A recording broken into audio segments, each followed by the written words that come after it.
Hello, and welcome to Shrewsbury Film Society's online film club. Our film this time is a film called Breathless, here we are, or in the original French, À bout de souffle. It was the 1960 debut of director Jean-Luc Godard. It's probably true that no film director, other perhaps than Orson Welles, has had more written about him than Godard has, and very, very few other films have had anything like the impact of Breathless, both on other film directors and more generally on the whole style, in fact, of modern cinema. It really is a classic, and it's also one that remains remarkably fresh, watchable and enjoyable to this day, provided only, I think, that you can set aside the frequently appalling sexism of Jean-Paul Belmondo as the lead character. Breathless is actually a title that tells us more about the style of the film than anything about its plot or its content. From start to finish, this film is pell-mell, one thing after another, never mind the holes in the plot, and it's just a pure eruption of energy, enthusiasm, and originality. Godard had been a film critic working on the magazine Cahiers du Cinéma for several years, and he'd also made 4 or 5 short films before Breathless was his debut feature film. By the time he made the film, he'd already absorbed a huge range of cinematic references, and his fascination, for example, for the films of Humphrey Bogart and Hollywood westerns comes through at various points you'll see explicitly in this film. He'd also become part of the group who spearheaded the French New Wave cinema of the 1960s, and many of them are involved in this film. So Francois Truffaut wrote the original short script for Breathless. The film director Claude Chabrol is credited as a technical assistant on this film. And the longer-standing director Jean-Pierre Melville appears on screen as the novelist Mr. Pavlescu, who was interviewed at Orly Airport at one point. The novelty and the impact of the film come from several different directions. First of all, there's just the energy with which it bounces and jumps around from one scene to another.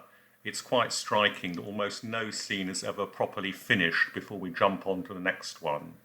Allegedly, this is partly at least because Godard was faced at the editing stage with a film that was half an hour too long, and he just decided to cut out everything that he found boring, and that has produced the rather jumpy but actually very energizing rhythm of this film, which you'll notice almost from the outset. Then secondly, I think there's the excitement of the frequently handheld camera rushing around the streets of Paris on foot and by car. Indeed, there are several scenes where the tracking shots were actually filmed from a wheelchair by Cameron Raoul Coutard because they didn't have the funds to put down proper tracks and do a proper tracking shot. In fact, you'll notice in various scenes on the pavements of Paris that the passers-by turn to look at what's going on, and they're looking not just presumably at the stars Jean-Paul Belmondo and Jean Seberg, but they're also looking at the unusual spectacle of a cameraman in a wheelchair being pushed down the pavement with all the crew around him. The third aspect of the film, I think, that makes it unusual is the complete amorality of the protagonist. This isn't something that had been much seen in cinema previously. Rarely had such an unsavoury character, someone who not only commits numerous offences, many of them very serious, but is entirely indifferent to their consequences and generally gets away with them, had such a character been at the heart of a film. And we probably had to wait until somebody like Martin Sheen in Terrence Malick's Badlands more than a decade later to see a repeat performance of this form. And finally, I think there's the excitement and the intimacy that comes from the semi-improvised and semi-documentary approach of the film. Although Truffaut wrote the first 4-page initial script outline, Godard was apparently writing the plans for each day's shooting as it happened every morning, and they managed to film the entire feature in 28 days from mid-August to mid-September 1959. You'll notice also that they did interleave some actual documentary footage, for example, of President Eisenhower visiting Charles de Gaulle in Paris, and you'll see various bits of the military parade that went with that. Incidentally, Belmondo uses the pseudonym Laszlo Kovacs several times in the film. And this doesn't refer to the well-known cinematographer of that name who shot Easy Rider, Ghostbusters, and numerous other films. But in fact, it's a bit of an in-joke and refers rather to a character that Belmondo had played the previous year in a film by Jean-Pierre Melville. After this fantastic debut, Jean-Luc Godard has continued to make more than 40 feature films in the last 60 years, with the most recent one called The Image Book coming out last year and available on Mubi.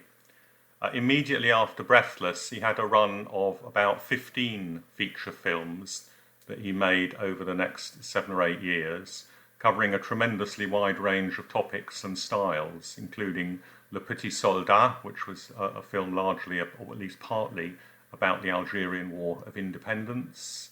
He made a film called Alphaville, which he delved into science fiction. Some of these are available in various box sets, like this one, for example. There was an unlikely combination of Fritz Lang and Brigitte Bardot in the film Le Mépris, or Contempt, and so on. He even made a film with the Rolling Stones called Sympathy for the Devil, based on their song of the same name. And then he ended that run of 15 films with one called Weekend, which is probably best known for a 7 or 8 minute tracking shot covering the world's worst possible traffic jam, I think it's fair to say. Pretty much all of those 15 films from the 60s are well worth watching one way or another, which is not true, I'm afraid, of what came next. The events in Paris in 1968 radicalised Godard, whose politics had always been on the left, and he then really spent a decade pretty much in the wilderness, making films that anyone, I think, other than an obsessive fan of his, would label as unwatchable. Several of them actually were reissued a couple of years ago. There's a box set of 5 of them here, and I think I can just confirm firsthand that they are almost impenetrable. So that, I would say, is definitely one to avoid. After that, Godard did sort of move back into the cinematic mainstream in the 1980s. His return to form and more or less normality was a film called Slow Motion. And then he's continued on a fairly erratic course, I think it's fair to say, since then, devoting quite a lot of time to documentary essays on the history of cinema and making documentaries that sort of mash up huge collections of images and sounds in rather disparate and sometimes very interesting ways.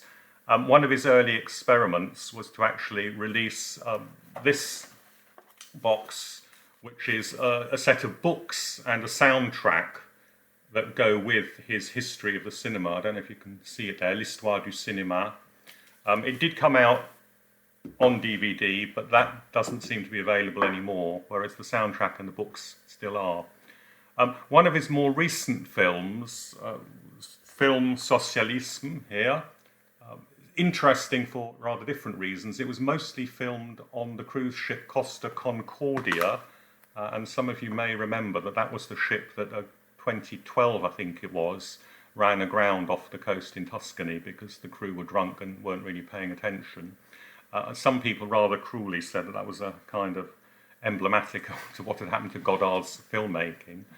Anyway, he's continued, and I suppose the most recent film in which he's had a kind of role of interest was actually this one by Agnes Varda that we showed at the Hive earlier this year. There's quite a poignant scene in this in which she tries to visit him at his home at Nyon on Lake Geneva, but he doesn't respond to her, sadly. Anyway, regardless of what's happened to Godard since the early 60s, there's no doubt at all that Breathless is a fabulous and entertaining watch. So we really hope you enjoy it. Do look out, there is a very brief appearance by Godard himself in front of the camera. He plays the pedestrian who tells 2 policemen about Belmondo when he spots him in a sports car. I think it's about 52 or 53 minutes into the film. Right, happy viewing then.